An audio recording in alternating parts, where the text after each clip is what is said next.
simbahan sa Baybay City sa Leyte. Emosyonal si Ninita habang dinadasalan ang nag-aagaw buhay niyang anak matapos daw itong matuklaw ng kobra. Tumiri po yung mata, tapos yung dila po niya parang doon na po sa loob. Pero puna ng iba, hindi ba dapat sa ospital na isinugod ang bata at hindi sa simbahan? Mas ligtas yung anak namin pag sa simbahan namin siya dinala. Demonyong lason lumabas ka sa katawan ng bata. Makokontra nga ba ng kanilang mga dasal? Ang kamandag ng ahas. Isang bata ang napaulat na natuklaw ng makamandag na kobra sa Leyte. Pero himala di umanong nakaligtas ang bata dahil sa pray over. Ang biktima, ang 8 taong gulang na si Elna. Nangyari ang lahat hapon nitong July 24. Nagduwa siya og sticker, tapos yung sticker na giduwaan niya nahulog sa... Habang inaabot daw ni Elna ang nahulog niyang sticker, may bigla raw kumagat sa kanang kamay nito. Ilang sandali lang. May reklamo na siya na pung daw siya. Ako gitanaw yung mata na ano nang yung mata ka nang aksyon na siya gamay ba. Tapos paghikap na ko init na iyalawas. Kinutuban na raw si Ninita na ang salarin ang madalas na nakikitang umaali-aligid sa kanilang tahanan na kobra. Sulod na sa July, may nakita akong ahas dito sa aming bahay, pumasok. Tapos nawala po yung ahas, banda po kung saan siya kinagat. Pero imbes na sa doktor tumakbo, pinatignan nila ang bata sa kanilang pastor. Mas ligtas yung anak namin pag sa simbahan namin siya dinala. Marami na kasi kaming naranasan na mas malala pa yung sa ahas. Pinagaling po ng mana Panginoon po namin. Yung mata niya, nakita mo na yung puti, yung hininga niya, hinahabol na niya. Nag-agaw buhay na siya. Si Bobby agad dinasala ng bata. Yung kamay ko, ipinatong ko sa ulo ng Sister Elna. Ni-review ko, ang sabi ko, sa pangalan ng Diyos, demonyong lason, lumabas ka sa katawan ng bata. Ito itinuro sa amin. Sabi pa nga ng banal na kasulatan, kung makagat kayo ng mga ahas at makainom kayo ng makalalason, hindi kayo maaano. At ipapatong ang inyong mga kamay sa mga may sakit at sila'y gagaling. Matapos dasalan si Elna, Hindi pa siya makapagsalita dahil yung dila niya lumubog na sa loob. Tinuturo niya yung liig na masakit daw. Nagsusukas yan parang bula ng sabon. Siguro lason yun sa katawan niya. at ilang sandali lang, Bumalik yung pula ng labi niya. Katapos ng dinasalan, Totally ang bata nakarecover. ngunit muling nagkagulo nung tumiri po yung mata. Inatake na naman siya ulit. kaya sa pagkakataong ito, Lahat ng mga kapatiran sama-sama na inilihans namin yung bata para i-rebuke yung demonyong kamatayan ng bata.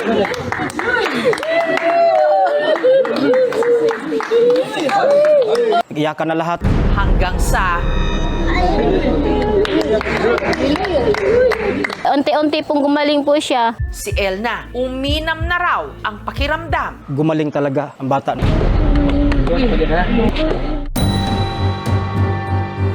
linggo matapos malagay sa bingit ng kamatayan, heto na si Elna ngayon, nakakapaglaro na. Yung balik na sa normal ako, lawas. By faith po talaga na naniniwala po talaga kami na gumaling na po yung anak ko. Tawag kasi sa amin dito is himala galing sa Diyos. Sa mahigit 2 dekadang pag-alaga ni Bobby sa simbahan, hindi raw ito ang unang beses na meron siyang napagaling. May isang bata po na parang magkumbulsyon. Pangalawa naman, yung paa ng bata may tumubo na pula, yung tinatawag na lamon. Pinatong ko yung kamay ko ulit. Sa tulong at tabag mahal na Panginoon, nakarecover din ang bata. Isang instrumento lang po kami na ginagamit ng mahal na Panginoon. At sa mga nagdududa na hindi naman daw kamandag ng ahas ang rason ng pagsama ng pakiramdam ni Elna, lalo't hindi naman daw nakita o nahuli ang ahas, meron daw silang pruweba. Ang kobra kasi muling namataang sa bahay ni Nanenita ito lang Lunes. Yung ilalim ng gulong, doon pala yung ahas. Sina Bobby, sinaklolohan agad ang pamilya. Dito kami guys sa sa bahay ng kung saan tinuklaw yung bata. Sinubukan nilang hulihin ito, Pero ang ahas, muling nakatakas. Pag may nakitang ahas, safety first talaga ang gagawin natin. Kung may maiwasan pa, alis tayo. Pero kung nanganganib na yung buhay natin, may exemption naman doon. Ayon kay Dr. Arvin Diezmos, ang mga kuhang litrato at video, isang ang Samar Cobra. Kapag ito ay nakakagat ng isang tao, ay within hours lamang yung pagitan para umepekto na yung kamandag. Na? At usually kinamamatay nga ng tao. Yung sugat na ipinakita ninyo kay Elna, sa mga snake bites, meron kasing tinatawag na dry bite or meaning hindi talaga napuruhan, hindi talaga na-i-inject ng ahas yung venom. Marami raw talagang namamata ang kobra sa kanilang lugar, lalo't napakasukal dito. Katunayan, hindi ito ang unang beses na meron sa kanilang natuklaw. Nasugod sa ospital, survive ang bata. Inalok namin si Nenita na ipakonsulta si Elna sa isang doktor para matiyak na ligtas na ito talaga sa panganib. Pero Hindi na po ako papayag na papuntahin pa sa ospital o i-check up po yung anak ko. Sigurado po talaga ako, 100 po talaga yung paniniwala ko na wala na talaga yung ng ahas. Once natuklaw ng ahas, immediately call for medical help. Dalhin ang pasyente sa pinakamalapit na pasilidad na maaaring makapagbigay ng lunas. Ang antivenom ay gamot sa malakas na kamandag ng ahas. Pag mas maaga itong naibigay, mas maiiwasan ang pinsala. Wala po kaming tinuturo na masama po yung ospital or yung gamot. Hindi naman po natin pwedeng saklawan yung kanilang pananampalataya, yung kanilang ring desisyon. May kalayaan din po sila. Nagpapasalamat po ako na gumaling po yung anak ko. Ang Diyos po na mahal na Panginoon po yung nagpagaling sa kanya. Sa kasalukuyan, wala po tayong specific antivenom available for the Samar Cobra. Ang hospital mula sa barangay namin, mga 15 kilometers, mahirap talaga ang sasakyan. samantala, ang mga kawani ng lokal na pamahalaan ng Baybay at ng Community Environment and Natural Resources Office nag-inspeksyon sa bahay ni Nenita. Ang ingon adto nga kuan nato, ang inyong palibot nga atong hugaw nga dagkog sagbot, tag-as na ang hasgo diyan na murag ganahan gud mo puyo. Nagsagawa na rin sila ng clean up para maiwasan na gawing pugad ng ahas ang kanilang lugar. Sino mang matuklaw ng ahas, talaga namang mapapatawag sa Diyos. Pero itakbo agad muna ang biktima sa pinakamalapit na merong anti-venom. Tandaan, nasa Diyos ang awa, pero nasa tao pa rin ang gawa.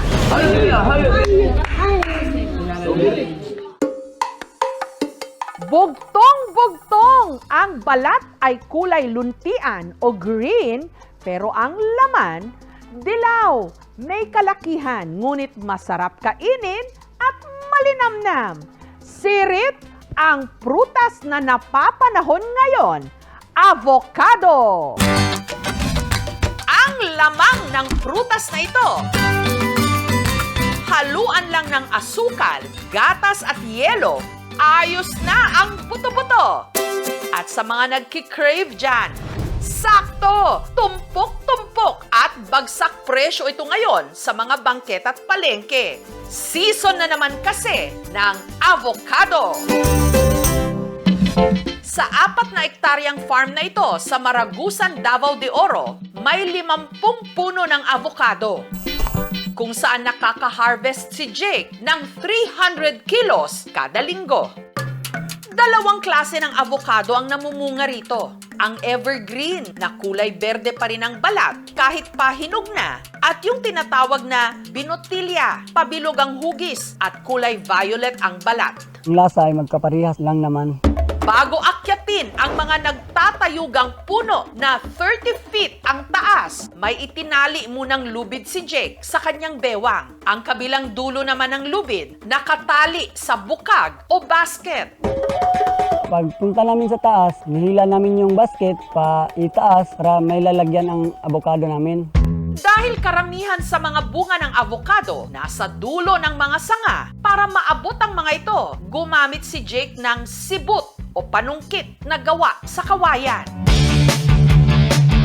Kapag puno na itong basket, mahirap na babalansihin, kaya binababa na to.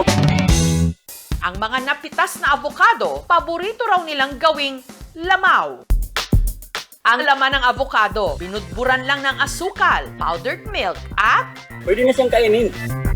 Masarap ang lasa yung avocado, parang ice cream.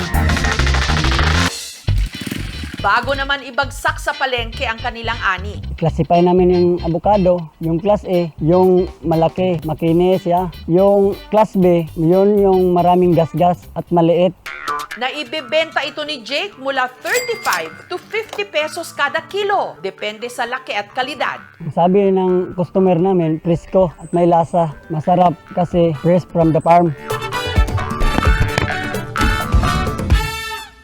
Green gold! Yan ang tawag sa avocado ngayon dahil malaking dolyares ang kinikita ng mga nagtatanim nito sa mga bansang katulad ng Mexico at Chile. Mataas kasi ang demand para sa avocado sa Amerika dahil itinuturing itong health food.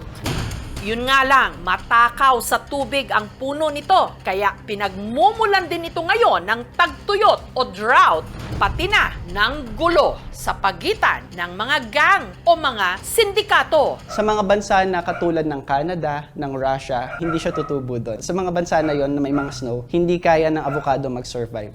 Samantalang dito sa atin, wala itong kahirap-hirap na tumutubo at namumunga. Kaya dito sa FB Harrison Street sa Pasay, pinipilahan ang hindi tinitipid na serving ng avocado con yelo ni Ian. Marami kasi itong avocado. May dagdag na ibang sahog at yelo. Masustansya kasi prutas to. Swak-swak sa budget. Kinaaaliwan din ng customers ang bilis ni Ian sa pagtakal ng avocado. Pag dinumog ako, para mabilis mabawasan ng tao, kaya binibilisan ko. Tsaka kabisado ko na rin kasi ang galaw, kaya hindi na ako natatarantak.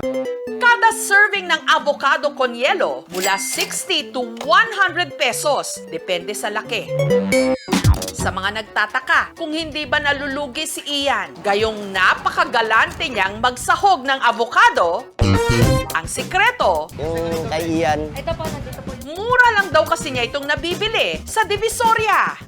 Gabi pa lang, namamakyaw na si Ian ang gagamiting avocado. Yun daw, mahihinog pa lang kinabukasan. At ang teknik para malaman ito, pinipisil-pisil. pag hinog na talaga siya, ayun o, bumabaon talaga siya. Pag hilaw pa siya, hindi talaga siya nabaon. Kinabukasan, mano-mano niyang kinutsara ang laman.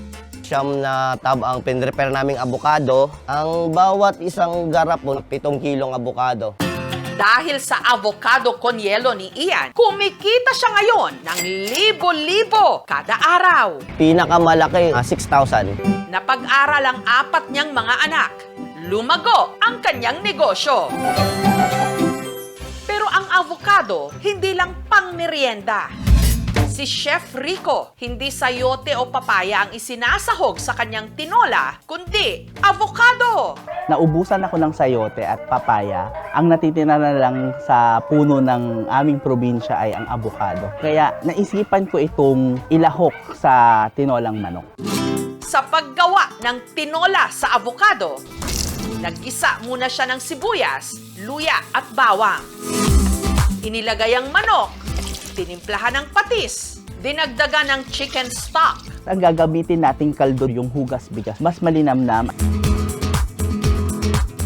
Dahon ng sili at malunggay. Ang sangkap na avocado, Ilalagay na natin ang ating manibalang na avocado. Nasa kalagitnaan siya ng hinog at hilaw. tinolang kakaiba, tamang-tama sa tag-ulan. Kakaiba yung lasa niya, masarap siya. Compare mo sa papaya, medyo may kapaitan ng konti, masarap, malinamnam. Masyado siyang ma-fiber. May lahi kaming diabetic, so pang-control din ng blood sugar. Maraming vitamins and minerals ang taglay ng avocado. Ang number 1 dito ay yung potassium para i-regulate ang normal blood pressure. Ang taglay na cholesterol nito ay tinatawag naming plant cholesterol. So it's a good fat na tumutulong upang alisin sa blood vessels natin ang bad cholesterol. Suwerte talaga tayo rito sa Pilipinas. Sa Saganang-sagana sa avocado. Hindi na natin kailangan pang pag-awayan katulad ng nangyayari sa mga bansa ng mundo na ini-export ito. Dito, ang masarap na avocado, walang kahirap-hirap na masusungkit at matitikman from the yard to the table to the chan.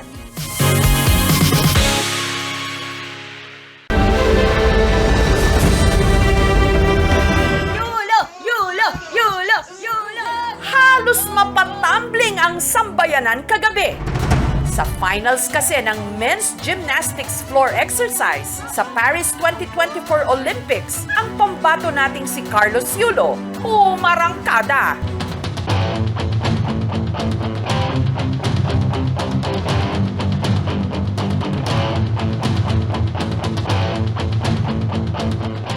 At nasungkit ang napakailap na gold medal.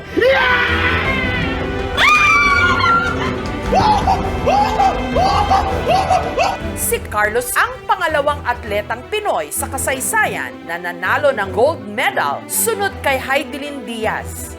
Proud ako sa'yo. Congratulations! Nandito lang ang ate Heidi mo para sa'yo lagi. Masaya po kasi proud kami, magaling na atleta po. Nakaka-proud na kay Yulo kasi talagang pinupursige niya manalo yung bansa natin. Sa bahay namin, nanonood ng laban ni Kaloy sa cellphone. Medyo kabado, pero panalo. Proud syempre sa kanya, ang kanyang pamilya. Bilang tatay, nakaka-proud talaga po na makamit nila yung mga ganyang mga medals. Lalo na ngayon po, Olympics. Dati parang ano lang, batang Pinoy, kalarong pambansa. Ngayon, may mga Asian Games. Ngayon, Olympic po, medyo malaking liga na po yan. Nakaka-proud po kasi medyo international na sa training. Porsigido siya. Gusto niya makuha yung medals kahit ano po. Pangarap niya po yun simula po nung bata pa siya na maka-podium sa Olympic. Ito, yung nakasabit siya sa ring, di pa niya alam yan. Wala pa siyang skills dyan na nasa ring.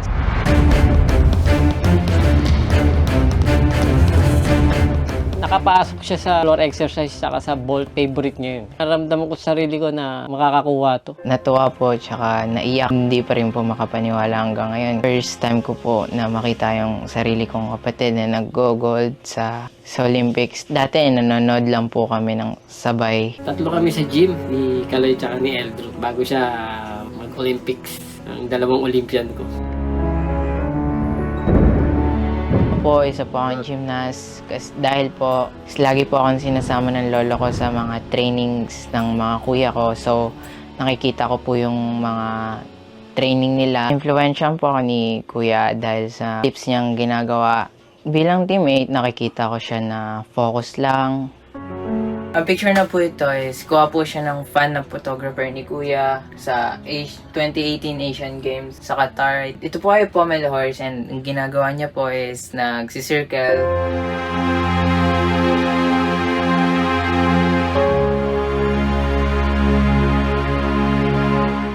Ang galing mo, Kuya. Napaiyak mo lahat ng mga Pilipino. At proud na proud kami sa'yo.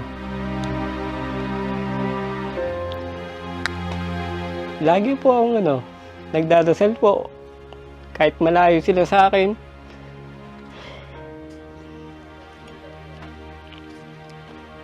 Na lagi silang ligtas. Sinong mag-aakala na ang batang ito na pasirko-sirko noong 2010 nakatakda palang maging Olympic gold medalist? Kaloy! Congratulations! Una kong nakapanayam ang ating pinakabagong Olympic medalist noon pang 2019 matapos niyang magkampiyon din sa World Artistic Gymnastic Championship sa Germany. Taas ng tingin namin sa mga sarili namin ngayon dahil sa'yo. Ang taas ng narating ng Pilipinas. Akalain mo, gymnastics. Sobrang unexpected po yung nangyari. Hindi naman po kasi ako nag-expect ng medal. Result lang po yung gusto kong makita. Para kang this small guy, I mean that as a compliment, pero very steady on your feet. Pag naglalanding ka, ang alam ko, yun yung nagbibigay ng malaking points, di ba? Kung paano po siya execute ng malinis po tsaka maganda po. Naka-point toes, nakatihit po yung high landings. Kasi po pag Yung chest mo po, malapit po siya sa floor. Malaki po yung deduction niya. Ano bang pakiramdam nung nasa Erica na umiikot-ikot doon? Minsan nakakahilo din po kapag maraming beses mo siya ginagawa. May kita mo talaga po kasi yung floor. Parang lumilipad na rin.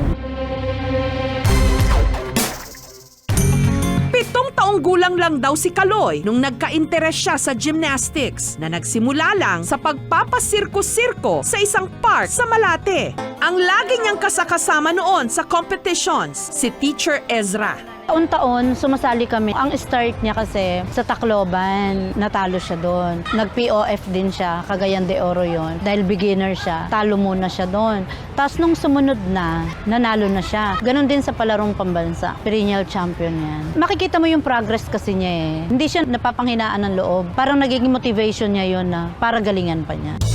Bago mag-practice si Kaloy, kailangan niya ng medyo matinding stretching. Katulad din natin, ng mga ordinaryong tao, importante talaga yung stretching. Lalo na sa mga athlete katulad niya.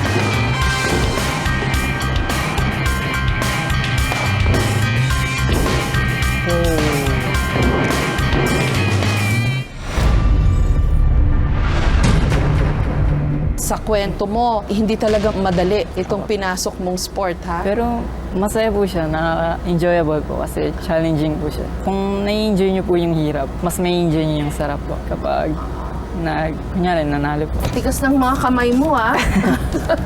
Butas-butas nga po. natin, grabe. Ito yung nangyayari sa kamay ni Kaloy. Ito yung patunay kung gaano siya kahirap nagtitrain. Puro kalyo yung kamay ng batang ito. Ang tigas. Pero may mga sugat, Kaloy. Kwento mo nga, bakit ganyan yung kamay mo? Sa ano po siya, sa high bar, pag nag-underswing ka po doon, lalo na pag malambot po yung kamay mo, magkakapaltos po siya.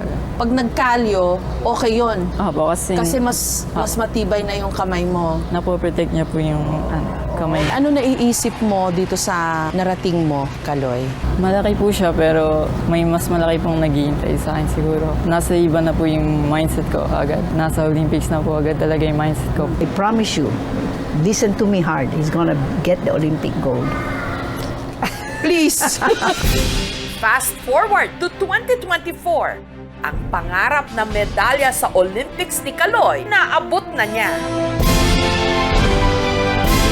Pero hindi pa rito nagtatapos ang kanyang Paris 2024 Olympic journey.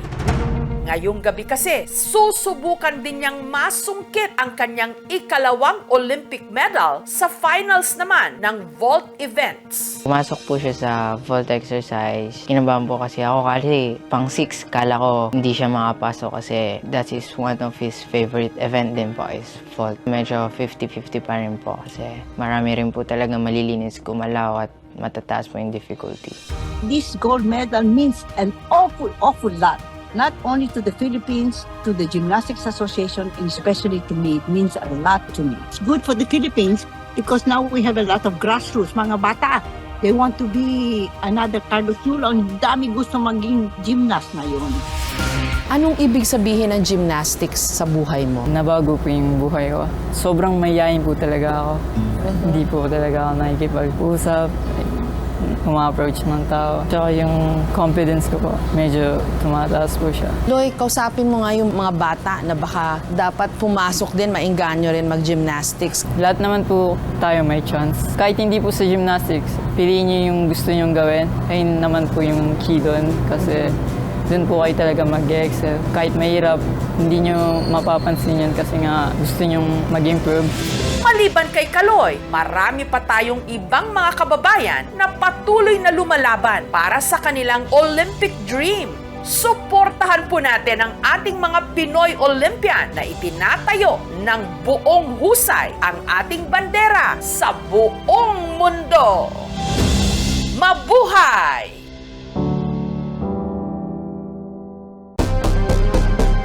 Sa Ingles, may kasabihan na paalala rin po sa mga mister.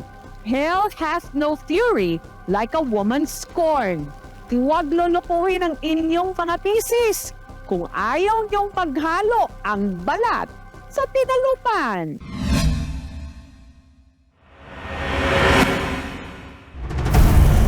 Pasado 1:00 sa Tondo sa Maynila nitong Mayo, ang mahimbing na tulog sa eskinita ni Mary, hindi niya tunay na pangalan, nauwi sa bangungot.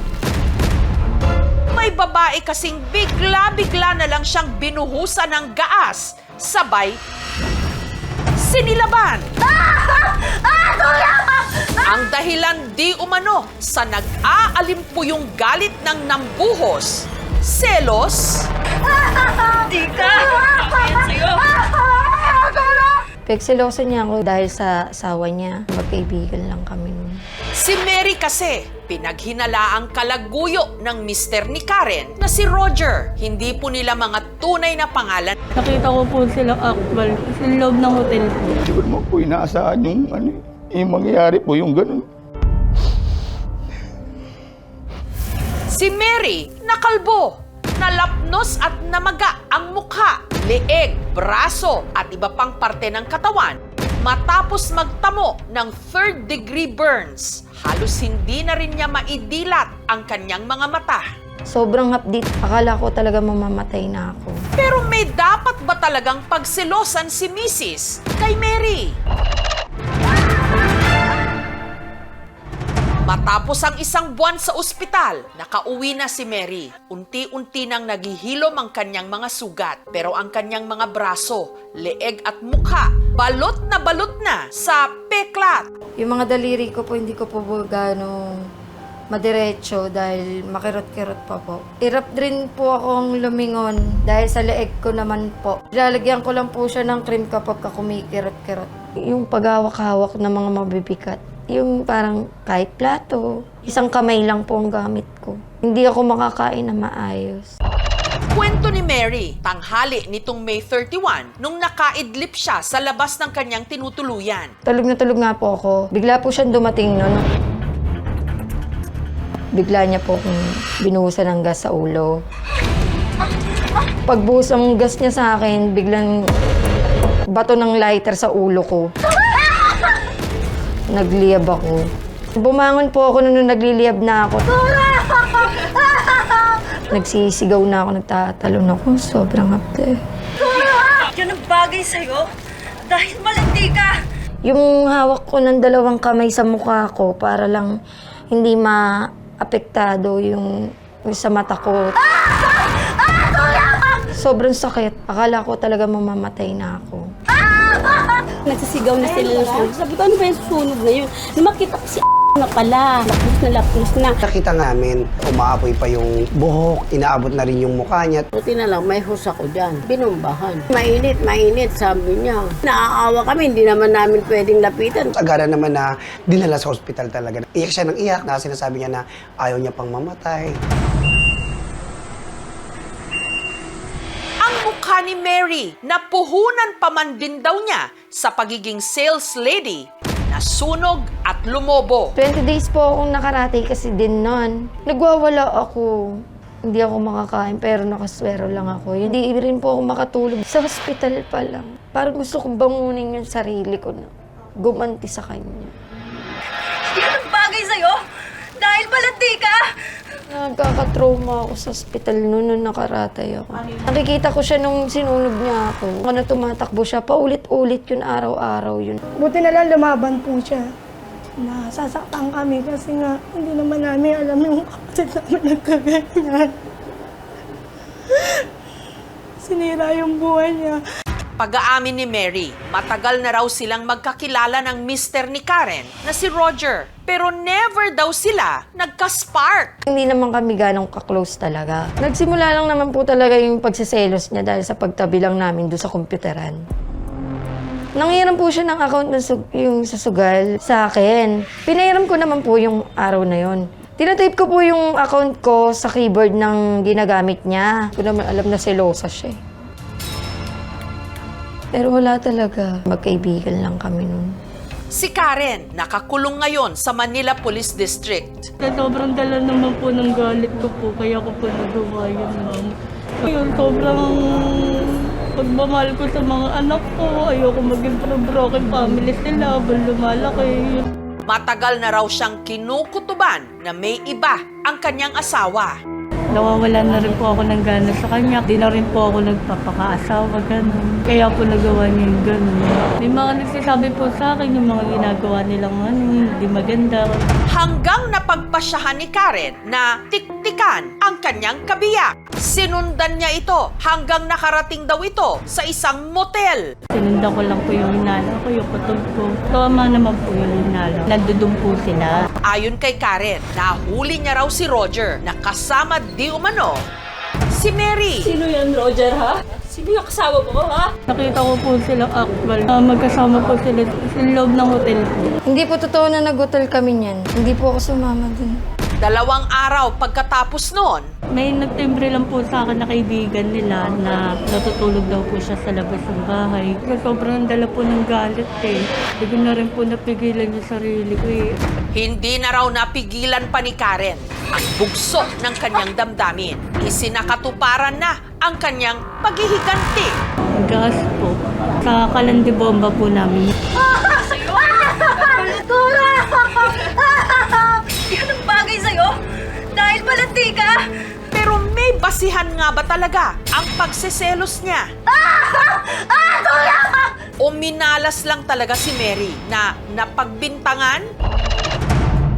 Tanungin natin mismo si Mister. Ayon kay Roger, selosa raw talaga ang kanyang commander. Ayaw niyang kausap ko po na mga babae. Hoy, Roger! Sino yan, ha? Bahay mo, no? Pagka nagsiselos siya, sasabihan niya lang po ako ng iwasan mo na yan May pagkabayolente rin daw ito. Meron siyang dating record din nung nangyari ito noong October 2022. Gamit yung basag na bote, sinaksak niya ito ng 3 beses. Pero may dapat ba talagang ikagalit si Karen? Nung nahuli niya po ako sa may hotel na nandun po ako, pero hindi na naman po nakita. Yan ang bagay sa'yo? Dahil malandi ka! Tama naman po yung nasa isip niya na yung sinunog niya na po yung kasama sa kwarto. Inamin ni Roger na magkasama sila ni Mary sa isang motel nung nahuli sila ni Karen. Hoy, lumabas kayo dyan! Kumakatok po yung asawa ko. Kusa na po akong lumabas kasi narinig ko po yung boses niya eh. Tapos sabi ko, tama na yun, huwag ka nang mag-iskandalo. Doon na tayo sa bahay mag-usap. Pagka-uwi nila ng bahay, si Roger may ikinumpisal kay Karen. Sinabi ko na, kung sino yung kasama ko. Si yung kasama ko ron sa may kwarto. Nagkaka-chat na po kami. Sa totoo lang po, 2 days pa lang po kami nagkakilala nun. Wala naman pong kami, pero yung nagkakamubutihan po kami dalawa. Nagplano po kami talaga ng ganun yung nangyayari. Napunta kami ng hotel. May mangyayari sana sa amin, pero hindi na po natuloy kasi nga po dumating po yung asawa ko. Hindi po totoo na nag-hotel kami niyan. Totoo po na inihaya niya ako na mag-hotel, pero hindi po ako sumama. Kaya sabi ko sa kanya, nung buwang ka. Kasi sinasabi niya po na nagkaka-chat kami. Hindi po totoo. Nagkaka-chat kami, ito na po yun na nasunog na po ako. Dahil gusto po nila makipag-areglo sa akin. Nanindigan lang ako na ako yung nagsasabi ng totoo. Kasi ako lang naman po yung apektado rito eh. Ba't kailangan ko magsinungaling? Parang gusto lang talaga nila makalaya lang yung si Hindi ako pumapayag na makipag-areglo. Yung ginastos po namin sa ospital, balik pinagtulong-tulungan na lang po namin magkakapatid. 177,000 po sa kabuuan ng ginastos po namin. Ilalaban po namin yung kaso ng kapatid ko para mabigyan po sila ng hustisya. Si Karen, sinampahan na ng reklamong frustrated murder. Ito ay may pagkakulong ng 12 taon, 1 araw hanggang 20 taon. Kung hindi manage ang selos, iba-ibang violence ang magaganap. Unang-una, emotional violence. Pwedeng physical violence or abuse. Pag parang nararamdaman mo magbo-burst ka na, try to walk away and divert muna yung height ng emotions mo. Kasi kapag emotional ka, yung part ng brain mo na rational, hindi masyado gagana. Yung mga gagawin mong next is hindi na pag-isipan, pwedeng mapagsisihan after. Pakalmahin muna natin yung sarili natin. Importante din na merong emotional support. Sa third party, nakakasira siya talaga. Importante talaga yung communication. And at the same time, paano natin masastrengthen yung relationship? Nagsisisi po ako sa ginawa ko sa kanya. Sana po mapatawad niya po ako. Mahipo po ng Panginoon yung buong pagkatao niya na mapatawad niya po ako para sa mga anak ko. Gusto ko po makapiling niya. Gusto ko na po makalabas dito. Gusto ko na po makapiling yung pamilya ko. Hindi ko naman po inaasahan yung mangyayari po yung ganun. Pinagsisihan ko na po yun na ba't ginawa ko po yung ganun. Napatawad ko na siya. Meron din naman akong awa. Kaya lang, syempre, meron tayong batas na kailangan pagbayaran niya. Wala po akong balak iurong yung kaso. Dapat bayaran niya kung ano yung dapat niyang pagbayaran. Si Karen, hihiwalayan na ba si Roger? Ayoko po. Gusto ko buo pa rin yung pamilya ko. Mahal na mahal ko po yung asawa ko, yung pamilya ko po. Sana tibayan mo yung loob mo. Tibaya, kaya natin to. Malalagtasan natin to. Mahal ko po asawa ko. Mas maganda pang hindi ko siya nakilala para po walang sakitan na naganap. Pinagsisihan ko na po yun na ba't ginawa ko po yung ganun. Ang pag-ibig, nag-aalab. Pero ang selos, nagliliyab.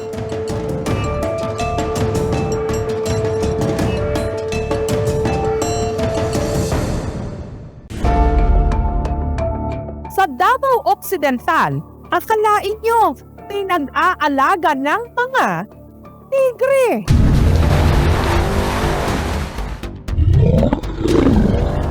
Sinong nasa matinong pag-iisip ang papasok sa lungga ng mga tigre?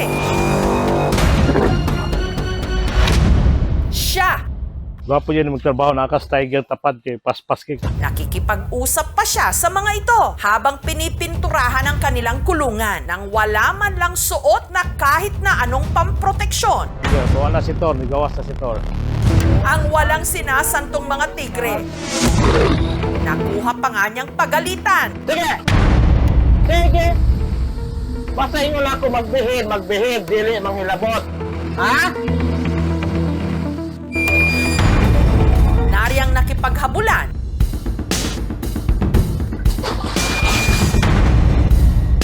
Nakipagtulakan. At harutan pa siya sa mga naglalakihang tigre sa swimming pool. Siya ang tinaguriang Tiger Whisperer ng Mindanao, si Al. Tagapag-alaga ng 7 Siberian Tigers dito sa loob ng isang compound sa Malita, Davao Occidental. Sir, go inside. Ang mga tigre at si Al tila naiintindihan ng isa't isa. Sit down. Very good. Very good. Magbugoy-bugoy ha. Hop, dili magbugoy-bugoy. Behave. Parang nakaintindi na sila sa Bisaya, sir. Tinuruan na rin ni Al ang mga ito ng tricks. Aper. Aper. Inakausap ko talaga. Pero dahil likas na mapaglaro ang mga tigre, may mga pagkakataon daw na nasasaktan siya ng mga ito. Minsan yung kalmot nila para sa damit, yung makita mo, nabotas yung mga damit ko. Tanawa pa ko niyo. Masa nila, sulaan na tanawa. Minsan na rin daw siyang dinamba ng isa sa kanyang mga alaga. Nakulaps ako, hindi ako nakatayo. 10 minutes ako, hindi ako nakatayo talaga. Sa gitna nga ng aming interview kay Al, biglang... Yun. Ano yun, sir? Normal ba nila yan? Ayun, naglaro lang yan. They are created as predators. So talagang delikado sila sa mga tao. Ang dali nilang mag-swipe ng kanilang claws or mag-nip ng kanilang mga ipin at akala nila yun ay laro lamang. So it can easily harm the individual, can cause trauma sa katawan ng tao.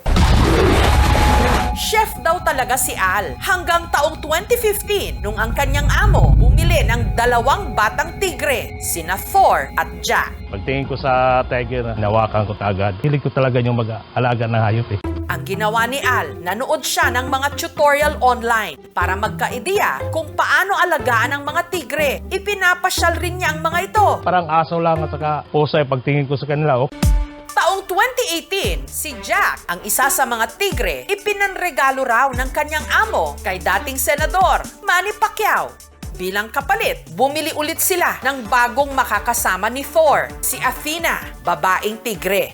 Sina Thor at Athena, kalaunan, nagkaroon ng 5 anak. Sina Thorin, Zeus, Athenor, Luna at Thea. Ako na nagbuhay dun sa kanila eh. Si Athena hindi pa marunong magpadodo silang sa kanyang anak eh. Ako na lang nagpadodo sa kanila. Sa 7 tigre, ang pinakamalapit daw kay Al, syempre, ang OG o ang original niyang alaga na si Thor. Kapag pumasok ako doon, marunong lang yan magbukas ng puwerta yan sa kanya eh. Malapit sa'yo, maglalambing. Ang misis naman ni Thor na si Athena. Medyo aggressive siya kasi ugali ng tiger kapag lapitan mo yung anak niya para magalit yung ina. Ang panganay na si Thorin. Yung ugali ni Thor at saka si Thorin, parehas lang sila. Pero ang talento raw ni Thor sa pagsayaw, si Zeus ang nakamana. Ang nag-viral, umabot ng 8 million yun eh. Harap to tiya, harap. Harap. Ang bunso naman na si Thea, nonchalant o pa-chill-chill lang. Parang nandyan lang sa tabi lang yan eh. Habang si Luna naman daw ang pinakamatapang sa magkakapatid. Yung makita ng ibang tao, yun parang aggressive sila eh. Alas 7 pa lang ng umaga, namamalengke na si Al ng pang-almusal ng kanyang mga dambuhalang pet. Hi, Joy.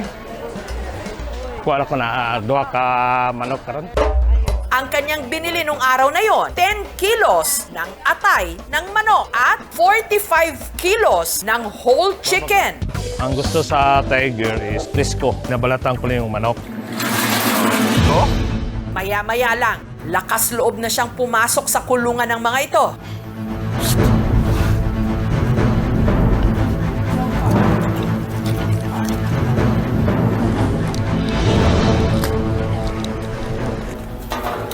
Walang lalabas kapag hindi kayo palabasin, ha?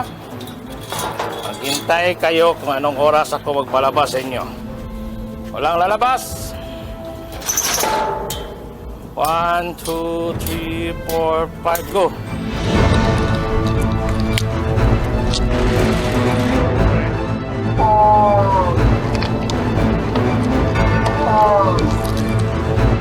Pero nang walang kung ano-ano, Hapit! si Al, kamunti ka na namang madali. Pasok ka na. Hintay na yan. Pagsapit ng alas 2 ng hapon, Okay, maghimo na po may content karon diri sa Tiger. nagva-vlog sila.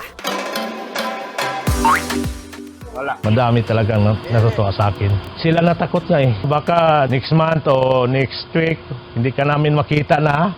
Hop!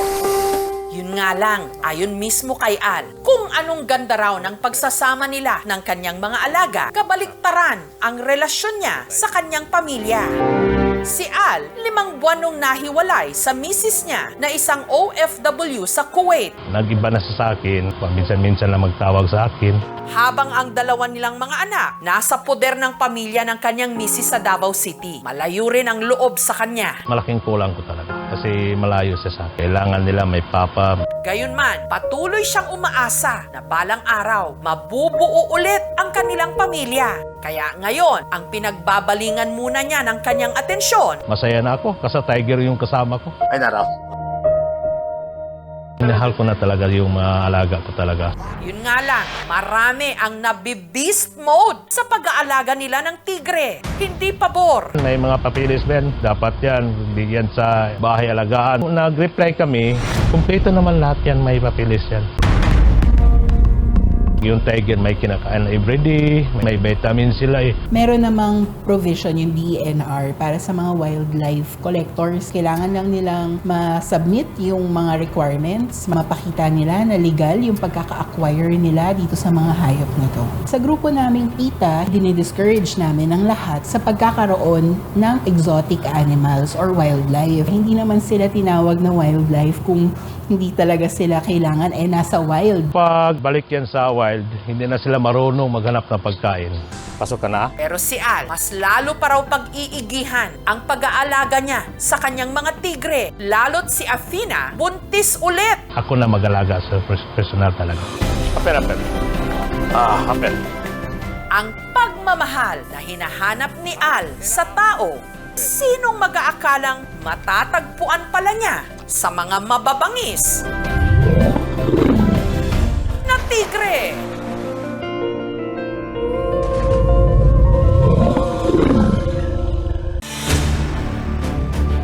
Tapos na ang pinagsanib na puwersa ng Super Typhoon Karina at ng habagat. Pero hanggang ngayon, ramdam pa rin ang epekto nito dahil sa Manila Bay, tatlo-tatlong mga barko ang nagkaaberya. Sa videong ito, makikita ang unti-unting paglapit ng itim na langis sa gilid ng Rojas Boulevard sa Manila Bay.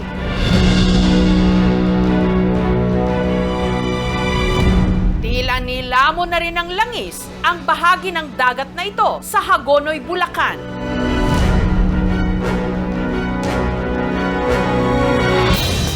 Ang mga namuong langis sa tubig parang maliliit na dikyang palutang-lutang. Ako na malitrato. Oo, lino nin. Ang trahedyang ito sa ating karagatan, bunsod ng paglubog at pagsadsad kamakailan ng hindi lang isa, kundi tatlong mga sasakyang pandagat sa Bataan. Kaya ngayon may oil spill sa Manila Bay na pinangangambahang lalawak pa kapag hindi agad naagapan.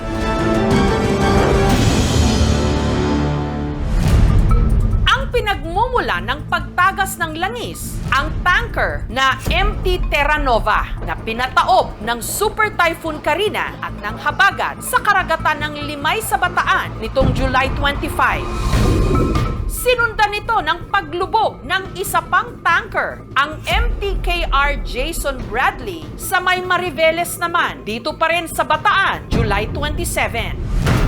At ang pangatlong barkong nagkaaberya rin sa Mariveles, ang MV Mirola 1 na pinaghihinalaang sangkot sa oil smuggling. Ang MT Terra Nova, tinatayang may dalang 1.4 million liters ng langis. Ang MTKR Bradley naman, 5,500 liters ng diesel. Ang pinipigilan ngayong tumagas sa Manila Bay. Mataas.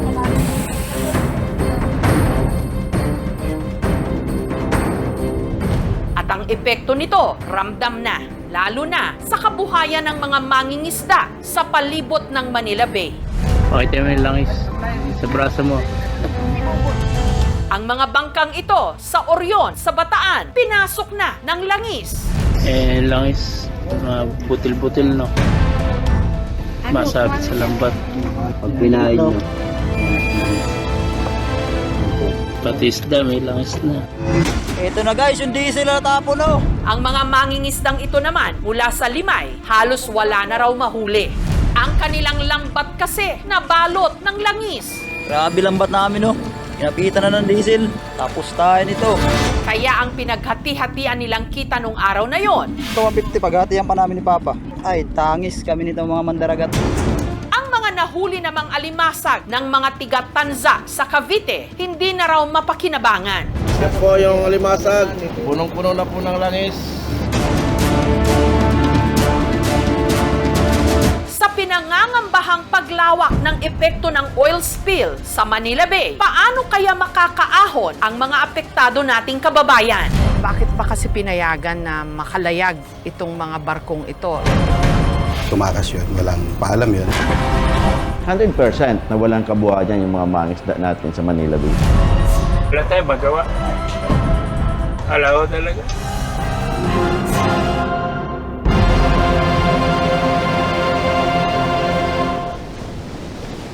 Ang sektor ng pangisda ang isa sa may tinuturing na pinakamahirap sa ating lipunan. Napakaraming suliranin kasing hinaharap ng mga mangingisda at ng kanilang mga pamilya.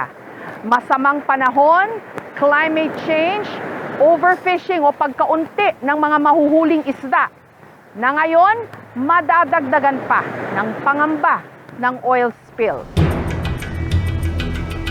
Nitong Miyerkules, nagtungo kami sa Tanza, sa Cavite, isa sa mga naunang naapektuhan ng oil spill. Dito sa Barangay Amaya 5, matatanaw at maaamoy agad ang langis. Ito yung mga first signs na nakarating na dito sa bandang ito ng Cavite, yung oil spill, yung oil slick na tinatawag. yung galing dun sa lumubog na barko. Itong lambat na to, galing sa dagat? Hindi po. Naanod dito. So, hindi malinaw kung saan ang galing yung lambat. Pero, ayan din, kitang-kita mo yung langis. Ngayon lang ho ba may ganito nangyari dito? Oo, yung nakaraan lang ho, isang araw lang po dito. Pangalawang araw na to dito ngayon. Nag-declare na daw po ng state of calamity dahil ho dito sa oil spill. Ano hong reaksyon nyo doon? Nababahala po kami ma'am, baka wala na pong mahuli.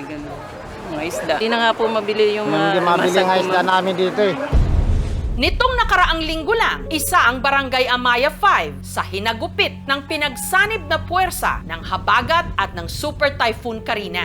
Doble ang masamang epekto rito nung bagyo Nasira yung mga bahayan, tapos meron pa ngayon pinangangambahan na oil spill na nandito na nga.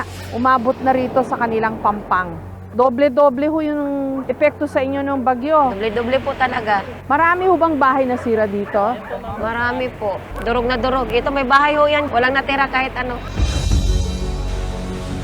Ano masasabi nyo na may lumubog ho na barko dyan, tapos yung langis doon, pwede raw hong dumating dito sa inyo? Wala tayong magagawa Kailangan tanggalin nila yun. Paano? Baka maapektuhan po yung hanap buhay nyo? Maapektuhan na talaga sa Bimura Dosta. Di lalo hong mahirap pa. Lalo mas mahirap.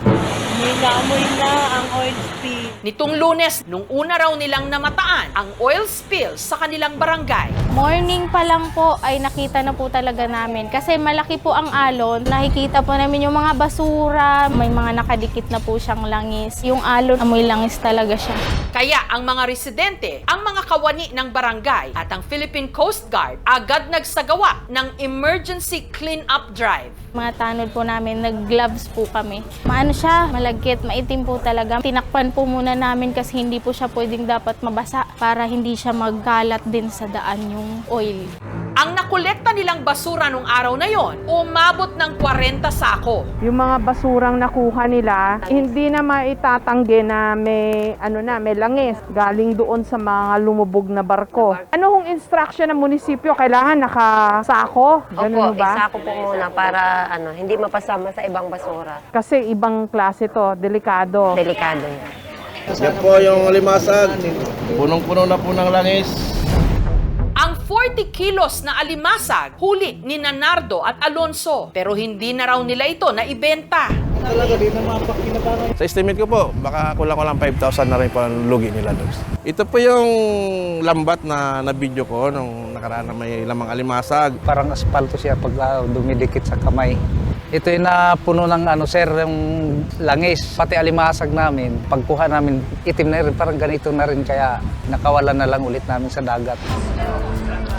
Wala naman daw langis ang kanilang mga panindang isda at sa kanilang pagtatansya, ligtas pang kainin. Pero wala na raw halos bumibili.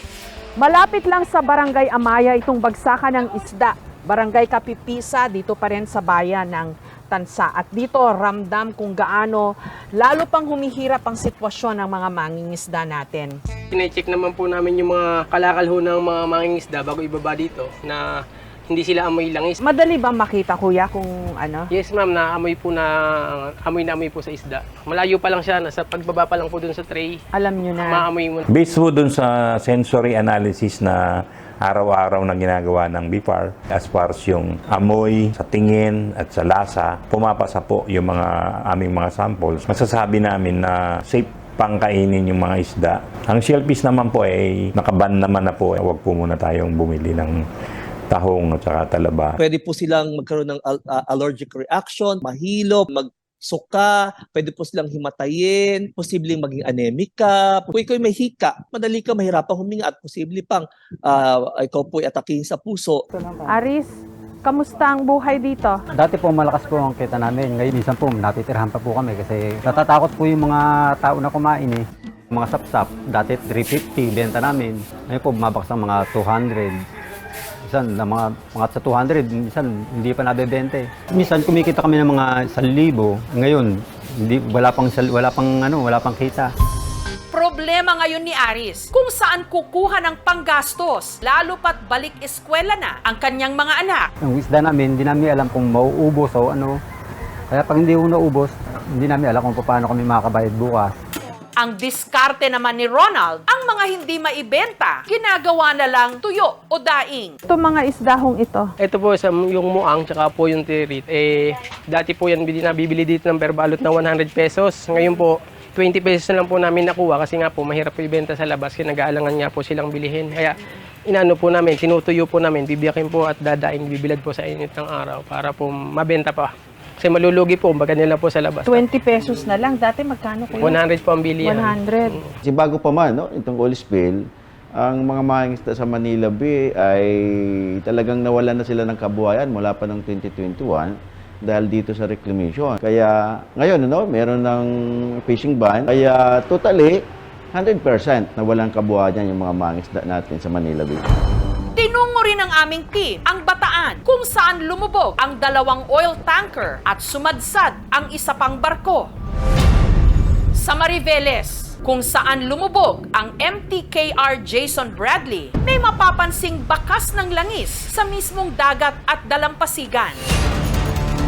Sa Limay naman, kung saan tumaob ang MT Terra Nova, gayon din sa Mariveles, kung saan sumadsad ang MV Mirola 1. Ipinipilit ng mga mangingisda at ng mga tindero na ligtas pa ang kanilang mga huli. Ang ano kasi ng mga mamimili, parang medyo sila alanganin mamili ng isda dahil nga sa mga balita ba. Pero ang totoo, wala po kaming naranasan pa dito sa Limay. Nagsagawa pa nga raw sila ng boodle fight para patunayang ligtas pa ang kanilang mga isda at ibang lamang dagat. Ayan o, lahat kinakain walang lasang gas yan. Wala naman po kaming nalalasahan na kaiba. So araw-araw pa rin po ipinapakain ko sa pamilya ko isda. Pero tila taliwas ito sa nararanasan ngayon ng mangingisdang si Warren mula naman sa bayan ng Orion. Webes po ng gabi, Maria nga po kami dito. Mga 500 meters ganun siguro. Pag matak namin sa lambat, ito nga po, nakita namin yung parang maliit na bilog-bilog na itim na yun. Nung hinawakan nun na isang kasamahan ko, kumalat sa kamay niya. Pala, langis. Butil-butil, no? Masabit sa lambat. Pag pinahin nyo. Kaya ang pagtuyo ng isdang alubaybay na hanap buhay ng karamihan dito, delikado na raw. Yung ibang isda, nabiyabayan namin sa palengke at medyo may amoy ng langis. Halos di na ako tiyatanggap. Minsan naman tiyatanggap, makababang presyo na. Ang kabuhayan na dahil halos ala na kaming kinikita. Dagdag pa ito sa problema ni Warren na nito lang Martes namatayan ng ama. Mahirap sa gastusin sa pang-araw-araw na sa mga bisita. Lalo na po yung kabaong. So wala tayo magawa.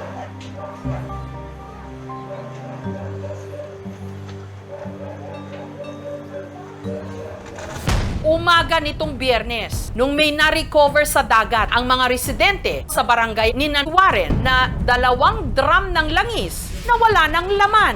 Namamalakaya kami at tanaw nung kasama ko, pinulot na namin.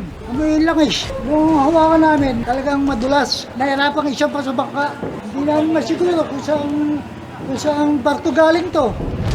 Ilang mga oil spill na rin ang nangyari sa ating mga karagatan. Pero ngayon lang, halos nagkasabay-sabay ang 3 mga barko na nagkaabirya. At ang 2 pa sa mga ito, maraming laman na langis at diesel. Anong record ba ng Pilipinas, Kevin, pagdating sa pag-respond sa ganitong mga sakuna? Pwede nating balikan yung sa Guimaras. It took more than 3 years para masabing clear na yung sa Guimaras. So dito po sa incident na ito, widespread po yung expected na pagkalat po ng oil. No? We don't know hanggang gaano pa kalawak at kung gaano katagal. Iba-ibang klase yung contamination. So pwedeng direct contact with the oil. So, pwede siyang dumikit sa scales ng isda or pwede rin malulunok nila yung tubig na may oil. Detrimental yun sa health ng ating isda. Lalo na yung mga filter feeders, yung tulad ng tahong, ng mga talaba. Ayon kay Commandant Gavan ng Philippine Coast Guard, 2 linggo pa bago nila masipsip o masiphon ang mahigit 1 million liters ng langis mula sa Terra Nova. Ang effort po ngayon ay papalitan siya ng steel capping to make it more durable. Yung siphoning will happen not later than 14 days from now. Saka meron na raw kayong mga boom? May boom tayo, mayroon tayong oil skimmer, yung ginagamit na pagkuha ng mga oil sa dagat. At saka yung oil dispersants din, Yung Manila Bay po, malinis na. Wala ka na makita ang halos na any oil sheen. No? Except for a few mga naglandfall, yung mga naunang na-release, very minimal po. At yung mga tauhan natin, in coordination with the local government units, the community, nagkakandak rin po ng coastal cleanup. Ang langis na tulad ng diesel at gasolina, ito ay sinasabing non-persistent oil. So immediately magbe-breakdown yan. Mas madali siyang malinis. Pero yung mga mas mabibigat na uri ng langis tulad ng bunker oil o crude oil, mas matagal yan. So as of now, Commandant, yung threat ng malawakang oil spill, under control siya. Kontrolado rin naman daw ng Coast Guard at ng iba pang mga ahensya ng gobyerno ang sitwasyon. Gayunman, ang tanong, sino ang dapat managot sa nangyari? Meron ba? Yung panawagan po namin na importante na magkaroon ng immediate na investigation, no, dito po sa pananagot. At lumalabas po dito, yung ilang parties po involved dun sa nakaraang oil spill sa Mindoro ay sila rin po yung involved dito sa pag-charter ng MV Terra Nova. Parehong kumpanya? Yes po, subsidiary po ng San Miguel Corporation po yung yung charter ng MV Terra Nova sa ngayon. At nung nakaraang investigation, sila po ay hindi po na bigyan ng accountability. Kasi ang tanong ho, Commandant, bakit ba kasi pinayagan na makalayag itong mga barkong ito? Alam naman natin yung pag nagsanib puwersa yung habagat at saka yung super typhoon pa po yung Carine. Opo. Di ba stricto po ang Coast Guard sa mga pampasaherong ferry? Pero bakit daw yung mga barkong yan nakalayag pa kasi? Yung motor tanker Terra Nova sa Limay, Bataan po yun nanggaling. At that time nung umalis siya nung July 23, wala pa pong typhoon signal warning doon. So, pwede pa siyang maglayag. Okay. Yung dalawa naman, yung motor tanker Jason Bradley, yun tumakas yun. Walang paalam yun. Okay. Mirola 1, yung motor vessel Mirola 1 ay ganun din po. Wala pong PCG clearance yun. Ngunit at this time, ang focus po natin ay sa oil spill response. Okay. Saka na ho sila papanagutin pagka na-contain na ho itong problema. Kasi irreversible po yung damage kung dito po tayo magkakamali.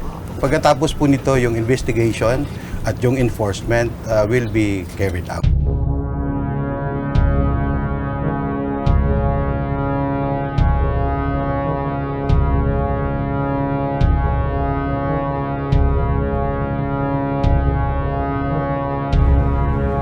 Napakahirap na nga ng buhay ng ating mga mangingisda. Nagka-oil spill pa. Punong-puno na po ng langis. Langis. Butil-butil na po siyang bilog. Pag pinahin nyo.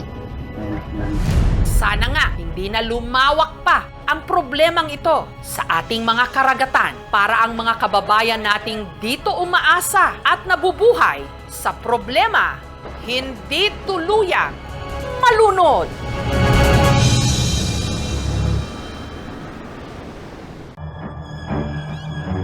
Ang mga pumanaw na nating mahal sa buhay, tunay nga kayang tayo'y dinadalaw pa rin, paminsan-minsan? Katulad na lang sa Abra, kung saan di umano nalitratuhan kamakailan ang isang lola na 15 taon nang namayapa. Sa unang tingin, parang ordinaryong litrato lang ang kuhang ito ni Melody. Si Nanang Betty po ay nagbabalat ng pineapple. Tapos pinicturan ko po siya.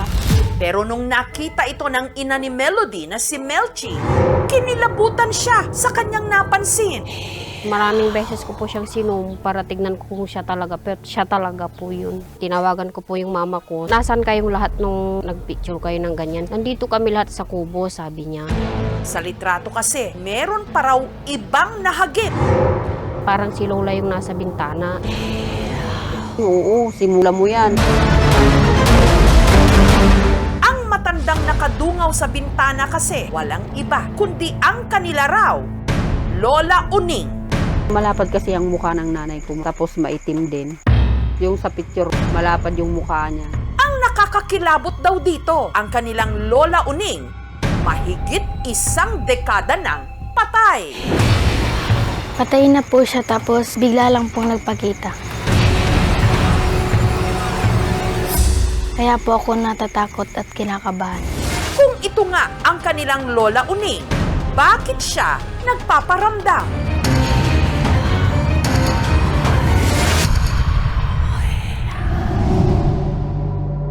Ang litrato, kuha ni Melody sa labas ng kanilang bahay sa Lagangilang, Abra. Ang bintana kung saan may nalitratuhang nakadungaw, bintana rin daw ng kwarto ni Lola Uning nung siya'y nabubuhay pa. Dito po ang kwarto ni nanay. Palagi siya dito nakatanaw sa may bintana.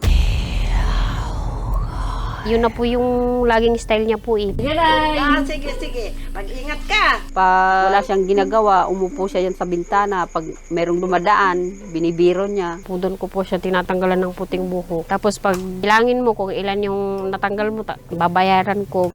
Taong 2009, ang kanilang Lola Uning namatay sa edad na 75. Hindi naman siya nagkasakit. Nung pakainin ng kapatid ko, namalayan na namatay na pala. Kala namin wala na. Mayroon pa palang tinago ng kuya ko. Kaya masaya po ako dahil nakikita ko na naman ang mukha ng nanay. Naalala ko rin yung nanay ko, ma'am. Kasi palagi niyang sinusuot to. Kulay pink.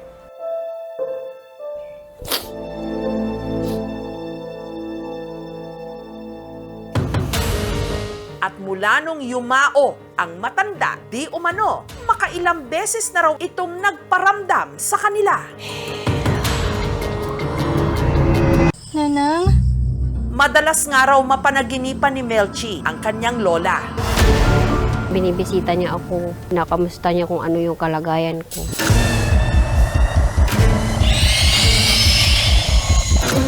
Habang ang kinakasama naman ni Beatrice na si Ruben, kung minsan lang po, mayroon lang akong naamoy na mabango. Parang pabango ng babae.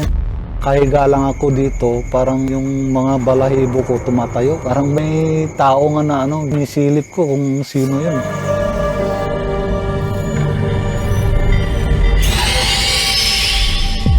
at ang pinakahuli nga, ang yumao nilang lola, di umano, nagpakita na sa litrato ng kanyang apo sa tuhod na si Melody. Kaya po ako natatakot at kinakabahan. Pero bakit nga ba nagpaparamdam ang kanilang Lola Uning?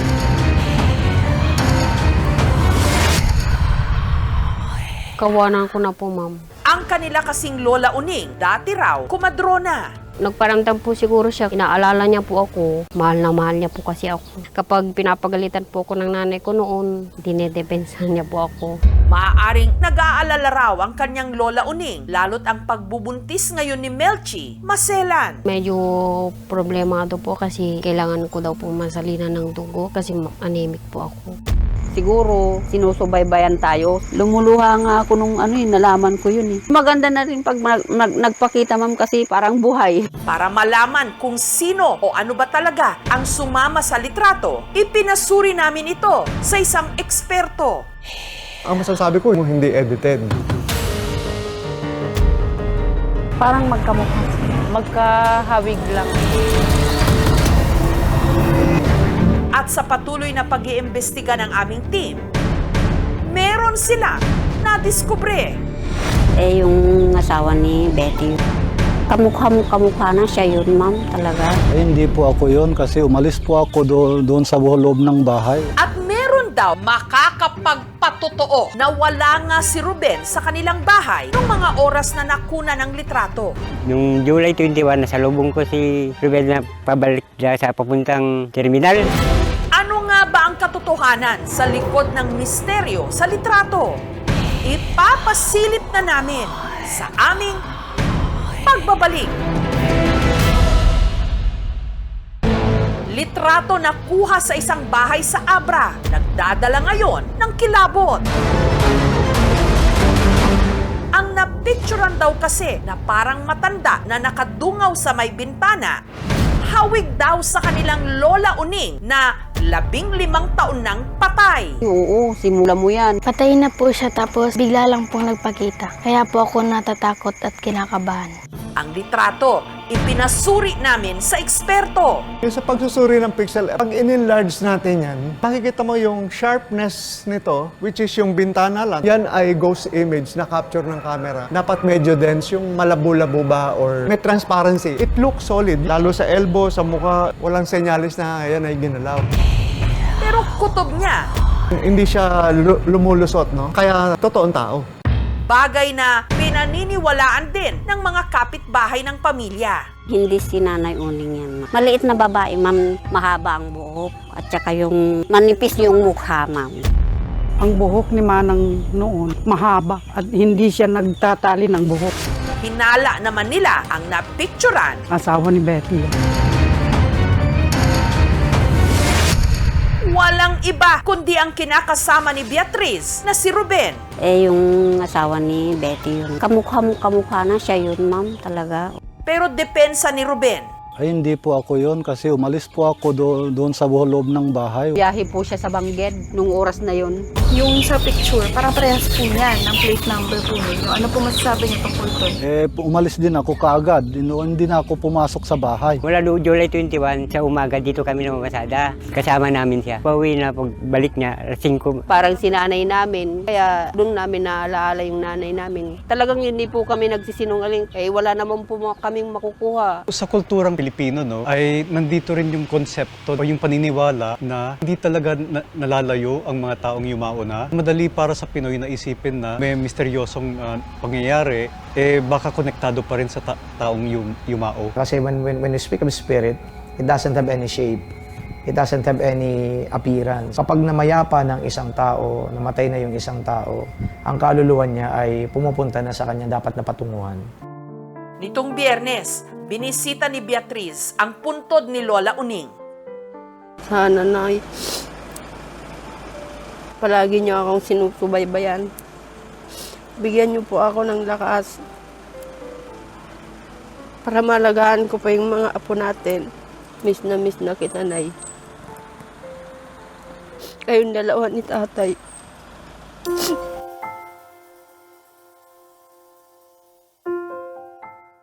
Si Lola Uning man o hindi ang nasa litrato, isa ang sigurado. Ang pagmamahal ng ating mga mahal sa buhay na wala na sa ating piling,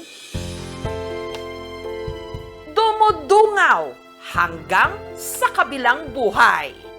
Sana buhay pa po kayo para naman matikman niyo po yung mga pinagpaguran ko para makabayad man lang po ako ng utang na loob ko po sa inyo sa pag-alaga niyo sa akin.